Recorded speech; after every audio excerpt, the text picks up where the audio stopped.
Lalu seperti apa perkembangan penyidikan kasus penusukan Syekh Ali Jaber? Kita tanyakan langsung pada jurnalis Kompas TV, Cindy Tania dari Lampung. Selamat petang, Cindy. Bagaimana perkembangan penyidikan sejauh ini? Apakah sudah diketahui motif pelaku penusukan? Baik Ibrahim dan juga saudara, hingga Senin 14 September 2020 sore hari ini, pemeriksaan terhadap tersangka ini masih dilakukan pemeriksaan mendalam di Polresta Bandar Lampung. Tidak hanya pemeriksaan atau meminta keterangan dari tersangka, pihak polisian juga sudah memeriksa sejumlah saksi, baik saksi yang berada di lokasi pada saat kejadian maupun dari pihak keluarga. Dan hingga saat ini menurut Kabid Humas Polda Lampung, Zahwani Pandra Arsyad juga terkait dengan pemeriksaan tersangka, tidak hanya pemeriksaan tersangka, namun juga pihak kepolisian dibantu dengan ahli psikiater dari Mabes Polri, ini juga akan melakukan pemeriksaan kejiwaan tersangka. Hal ini untuk memastikan keterangan dari kedua orang tua tersangka yang mengatakan bahwa tersangka ini mengidap gangguan jiwa.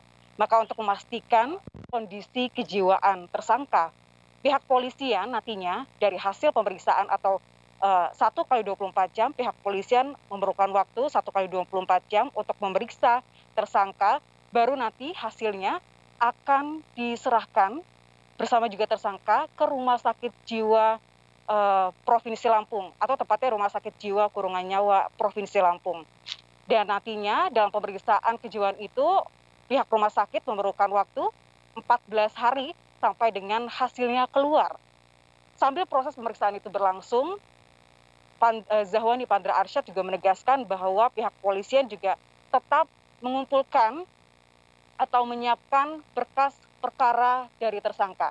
Untuk lebih lengkapnya kami hadirkan cuplikan wawancara Kabid Humas Polda Lampung, Kombes Pol Zahwani Pandra Arsyad berikut ini.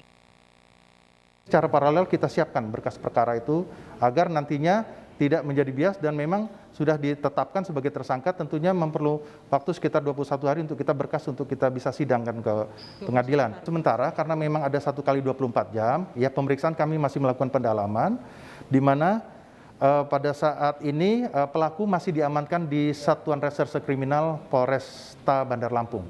Dilakukan pemeriksaan mendalam dan juga kita secara langsung bahkan kami sudah menghadirkan, jadi artinya observasi yang dilakukan ini ya saat ini masih mendatangkan tim dokter jiwa dari Rumah Sakit Jiwa Kurungan Nyawa di Kabupaten Pesawaran dan merupakan rumah sakit jiwa rujukan Provinsi Lampung termasuk dari Mabes Polri.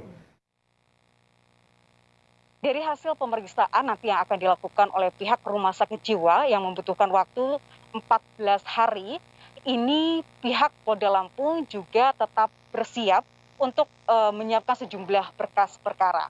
Jika nantinya pihak kepolisian menunggu juga hasil dari pemeriksaan tim ahli, akan ada 2 opsi. Apakah nanti hasilnya keluar menunjukkan tersangka mengalami gangguan kejiwaan atau tidak. Namun ditegaskan kembali oleh Kabid Humas Polda Lampung, Zahwani Pandra Arsyad yang mengatakan jika nanti hasilnya keluar dari tim ahli dan mengatakan dari tersangka tidak ada gangguan jiwa, maka proses pidana ini akan dilanjutkan. Bahkan pihak kepolisian juga menegaskan tersangka nantinya akan dikenakan pasal 351 ayat 2 KUHP tentang penganiayaan yang mengakibatkan korban luka dengan ancaman di atas 5 tahun penjara.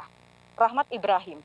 Cindy, soal profil pelaku, apakah Anda mengetahui informasinya? Entah itu keterangan dari polisi ataupun juga dari lingkungan sekitar pelaku.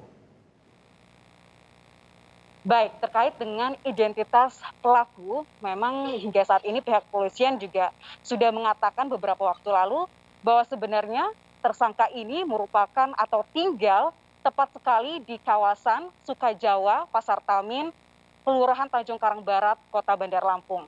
Yang artinya tempat tinggal dari tersangka ini tidak jauh dari lokasi pelaksanaan atau kegiatan safari yang dilakukan salah satu pendakwa sekaligus ulama Syekh Ali Jaber. Hingga saat ini pihak kepolisian menelusuri bagaimana kemudian rekam jejak dari tersangka hingga juga telah dipasang garis polisi di kediaman tersangka yang berada tak jauh dari lokasi kejadian. Dan benar sekali yang dikatakan atau ultimatum dari Menko atau Menko Polhukam Mahfud MD yang mengatakan bahwa ini harus menjadi perhatian banyak pihak, termasuk juga pihak kepolisian, bagaimana bisa menegakkan hukum setegak-tegaknya pada proses yang sedang berlangsung hari ini. Itu dibuktikan juga pihak kepolisian hingga saat ini masih terus melakukan pemeriksaan secara mendalam terhadap tersangka yang saat ini masih dilakukan pemeriksaan di Polresta Bandar Lampung. Rahmat Ibrahim. Baik, Cindy Tania, terima kasih untuk laporan Anda dari Lampung.